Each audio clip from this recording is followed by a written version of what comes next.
focuses on the significance of Scottish intellectual and middle-class Enlightenment thinker Adam Smith. Smith is a product of the Enlightenment and a pivotal Enlightenment thinker when it came to economic theory. In his famous book, The Wealth of Nations, what Smith sought to do was discover the natural laws of economics. And like Enlightenment thinkers were applying reason and observation to human society to better understand human society and reform human society to make it more in fitting with the natural laws that govern humanity. Smith looked critically at economic tradition and sought the best way to reform the economic life of Western civilization. Smith came to the conclusion that based on what he perceived as the natural laws of economics, that laissez-faire economics was the best form of economic organization for a human society. And one of the fundamental beliefs of laissez-faire economics is that government involvement in the economy is against the natural laws of economics. And therefore, it holds back economic productivity, innovation, economic prosperity, and retards happiness in the human society. Specifically, Locke was critical of the traditional economic practice of mercantilism, which allowed monarchies around Europe to control the economic activities of their subjects through limitations of economic productivity in the colonies of various kingdoms around the world, especially in the New World, and the monarchies granting of monopolies in the mother country. So Smith instead believed that the economy should be guided by a laissez-faire, which literally translates to a hands-off or let-it-be approach in which the government is not involved in structuring or controlling the economic life of the society at all, that the government should be a non-entity in the economic life of the society overall. And this makes Smith, his belief in laissez-faire capitalism, makes Smith the philosophical father of free market capitalism. And Smith is known as the founding father of what's called classical economics, which means free market, a belief in free market capitalism. He's also simultaneously known as the founding father of classical liberal economic theory, and we'll talk a little bit more about liberal humanism. Smith being one of the major early thinkers of liberal humanism, a form of secular humanism known as liberal humanism. So essentially, Smith believed that the government should not be involved in the economic life of the society, and that instead the market should be governed or ruled by the laws of supply and demand, which he saw as the natural laws or functionings of the marketplace. And therefore he believed that monopolies, restrictions on production, tariffs, which are taxes on imports and exports, should all be done away with in order to establish completely free trade. And in a free market capitalist system, Adam Smith believed that individuals should be able to function in any way they desire in the marketplace without government regulation, without government involvement, that there should be no restriction on individuals' functionings within the marketplace.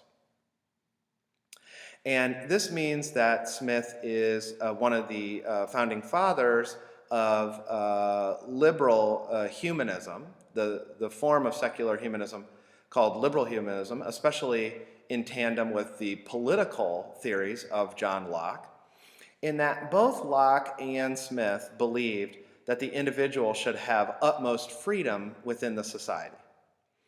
And Smith believed that, along with Locke, that the government should play a very narrow role in the society, that the government should have some authority, but a limited amount of authority. And the limited amount of authority the government should have is the role of protecting life, liberty, and property rights, the natural rights. Other than that, Smith, as a laissez-faire or free market capitalist, believed that the government should not play an active role in regulating or structuring the economic life of the society, believed mercantilism as an economic system should be done away with altogether.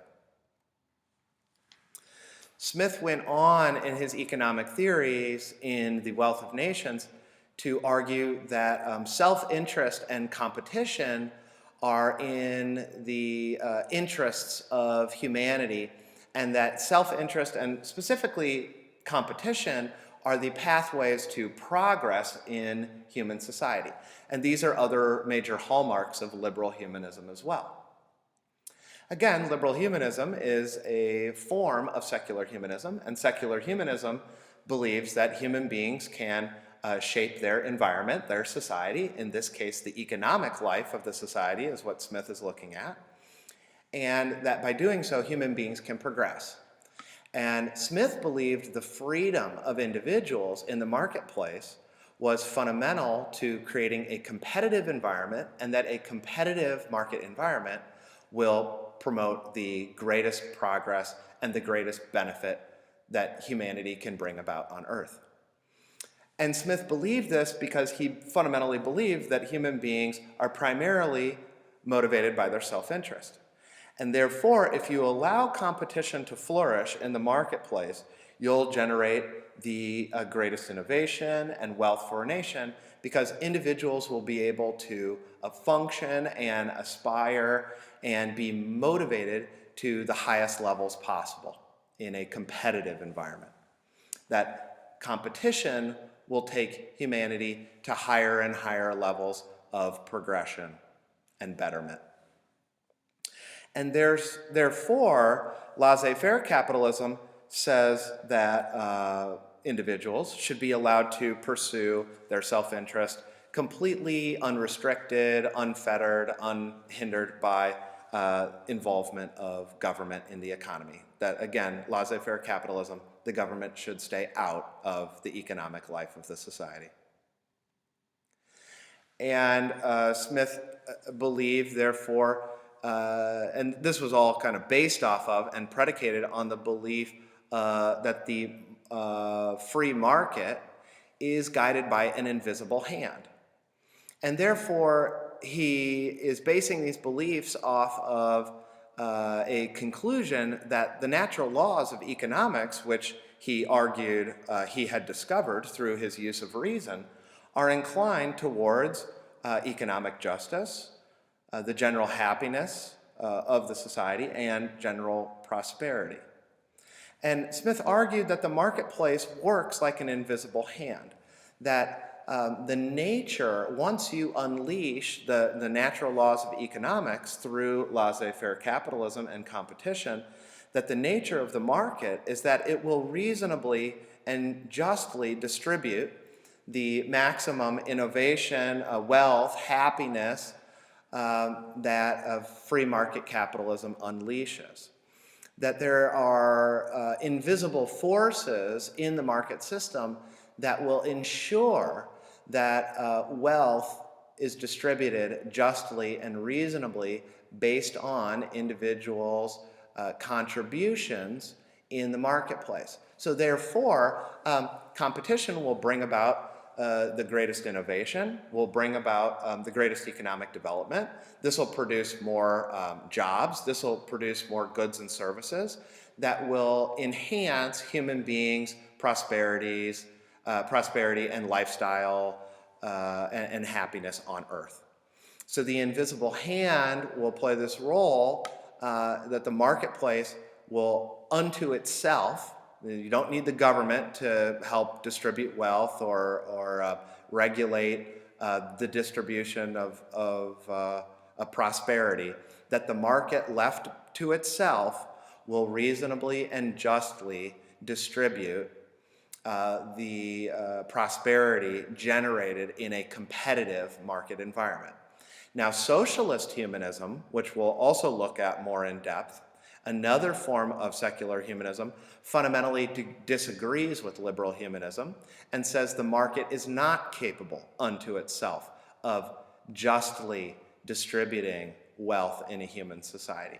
So this is one of the points of disagreement of these two forms of secular humanism, liberal humanism and socialist humanism, that we'll look into more in our future studies. Thanks.